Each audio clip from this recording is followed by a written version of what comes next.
Alejandro. I'm an intuitive healer and spiritual guide, and I wanted to share with you 5 tips or suggestions to feel good, fulfilled, and happy during trying times. So I hope these tips can help you, especially if you are a sensitive person, an empath, a fellow psychic and healer. First tip would be slow down.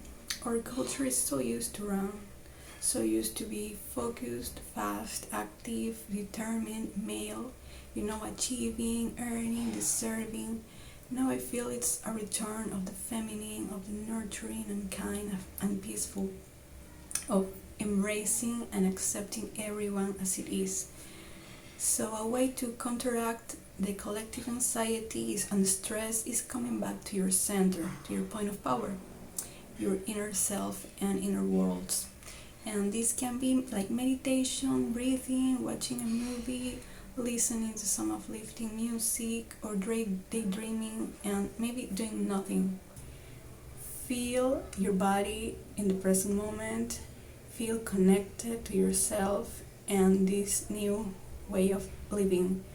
Because many people, are saying that we should stay productive and doing things and keeping up with the news, with what's happening around us, and to not feel guilty of slowing down and taking your time, because it's okay. These times are unprecedented and we are all shifting in all dimensions. I know it can be especially difficult if you're an empath or highly sensitive, but rest assured you already have everything you need to flourish through these times. So cultivate moments of silence and contemplation, as they help you settle down and ground the erratic energy you could have picked up from other people, and also the anxious energy coming from your own thoughts and restless emotions. Another way of slowing down that I really love, it's similar to meditation, but I call it vividry.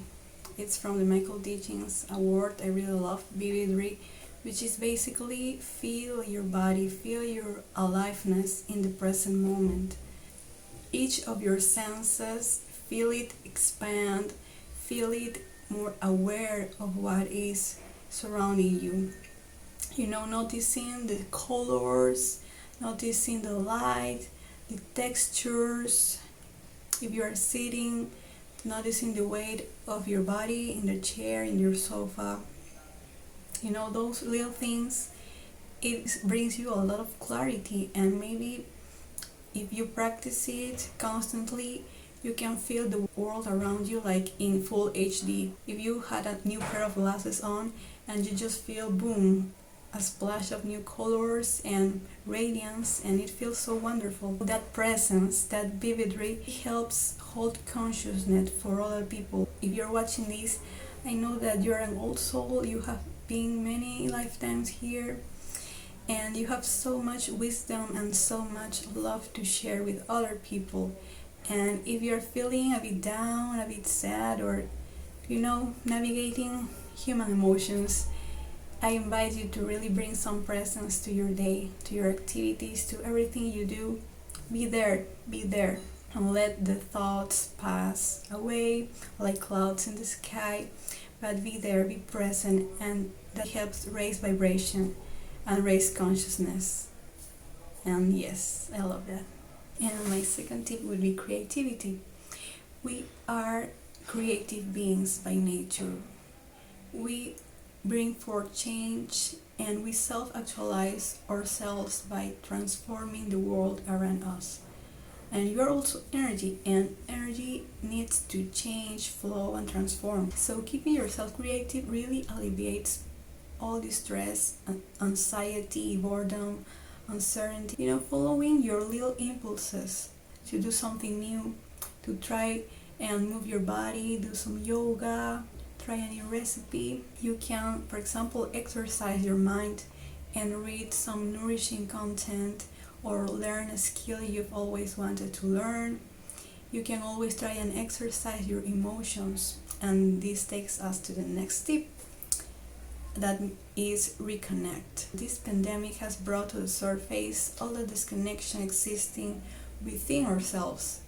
Our lights and shadows, emotions, subpersonalities and unique traits, and our disconnection with others and our precious nature. I know this situation can be a big blow to your sense of self, safety, and security, especially if you have been experiencing emotional and mental issues before. So this is a perfect time to call upon your higher self, or universe, or any higher power to help you and guide you with utmost love. You, my friend, are not meant to do this alone. In fact, it's a big lie to think you are alone.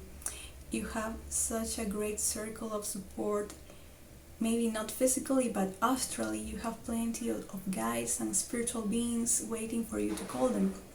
So embrace these weeks and maybe months of retirement as a time to foster love and friendship on their most essential level. Rekindle both present and old healthy relationships.